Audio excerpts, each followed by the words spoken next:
Hey everybody, it's Julie. Welcome back to Row & Co Farms. Today we're going to be working on setting up some of our new raised beds for our new garden space. So I'm going to show you what we're working with to begin with and what we're going to be doing. So behind me here we have this kind of fenced off area that we're going to use to put in all of our raised beds. We've got a lot of space here and we're going to start building out and moving some of our old beds and then putting in some new stuff. So let me flip you around here and show you what we got. All right guys, so this space here is the space that I have to work with. It's really large.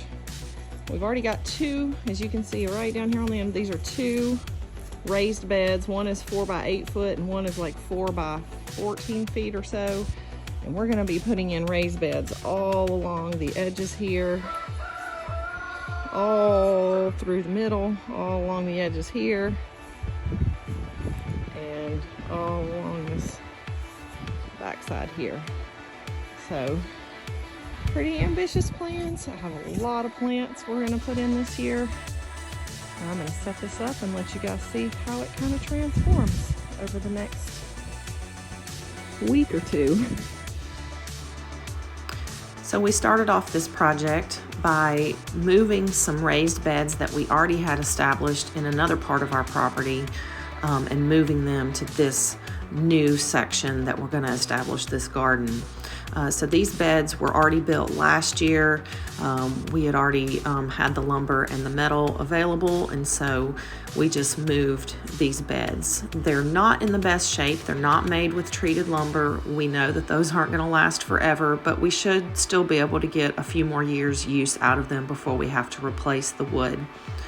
So that's what we're doing. We're just moving these beds over to get those established, and then we're going to start some new beds as well. We're going to build those in the next few days.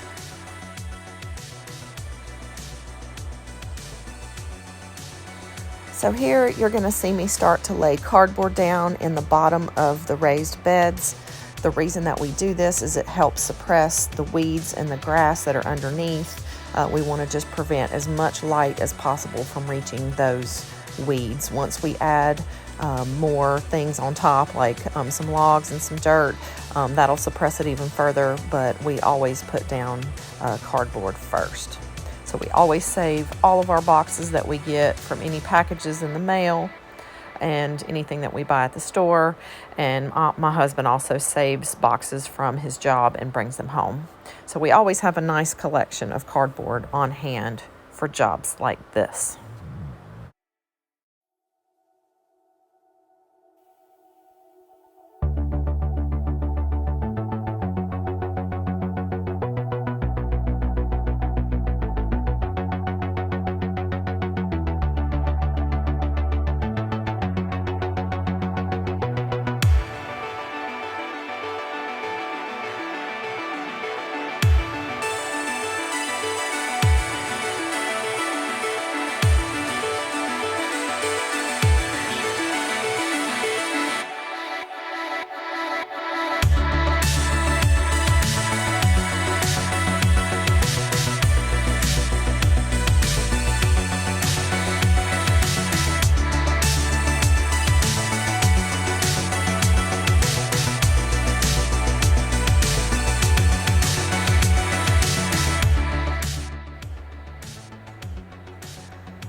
So for the next few minutes in the video, you're going to see us start to layer in some logs and branches into the bottom of our raised beds on top of the cardboard.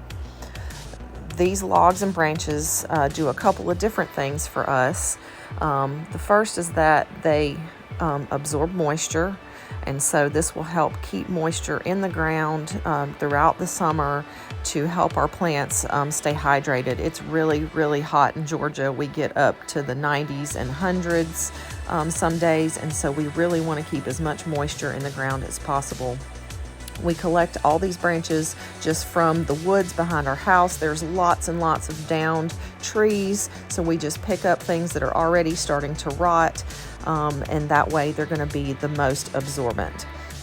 They will also start to break down over time, so they'll provide good organic matter for our soil. And they also help fill up the bottom of these raised beds so we don't have to spend as much money on filling those beds with dirt.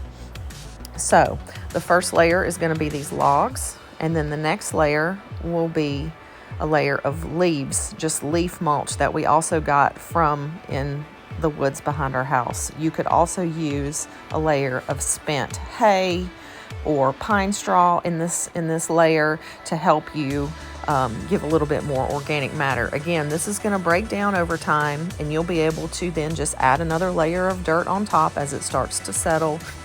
But each year, we just put a little bit more on top, a little compost, just to help amend the soil and make it better. One thing I would like to note is that when you select your logs and branches to put into the bottom of your raised beds, you should avoid any black walnut trees because they can put off a toxin that's bad for your plants. And you should also avoid cedar trees because they do not break down as quickly as most wood does. And so the whole point of having the logs in there is for them to break down. So you don't want cedar and you don't want black walnut.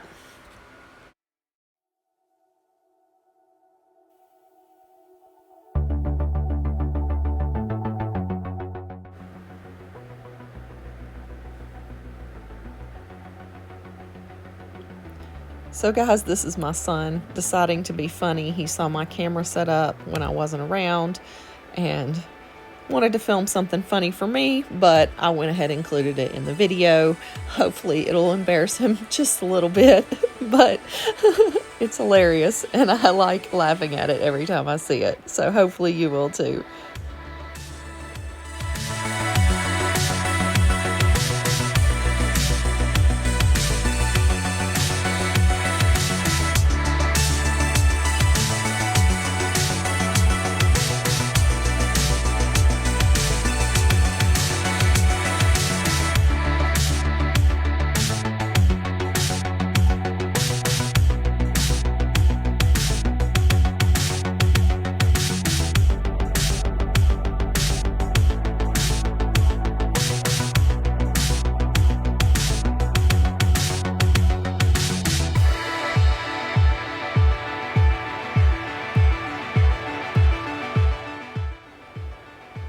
So guys, we're going to be adding in our layer of soil now.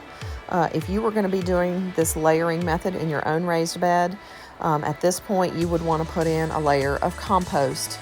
It could be mushroom compost or cow manure compost, anything like that. Any kind of compost should go into this next layer. And then on top of that, you would want to do your layer of good garden soil. You can either get bagged soil from the store like Lowe's or Home Depot, or you can buy bulk soil, and a lot of local nurseries and things will have stuff like that. You will just have to check in with local providers to see what you can find. What we actually get from our local nursery is a combination of compost and soil already mixed in together, and so that's what we are putting on this layer. You just want to get as many nutrients into the soil as possible.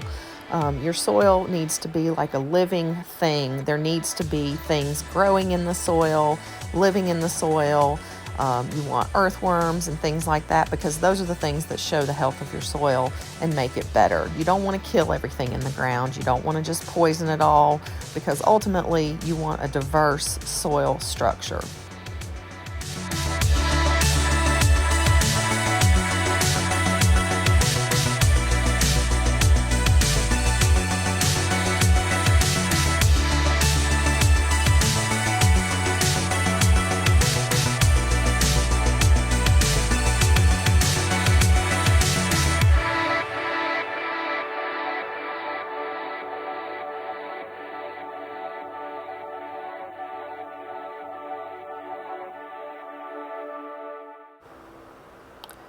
So we're moving this dirt, like I said, from a previous location. We had these beds already established, so a lot of the things that you see me pulling out of here, different plants and grass and sticks, are because we had these same type of beds established in the previous location. So there are logs that were breaking down in there. There are still some plants that we're pulling out and weeds that we were finding from over the winter. So that's what you're seeing inside that I'm pulling out there, those large pieces of logs and things.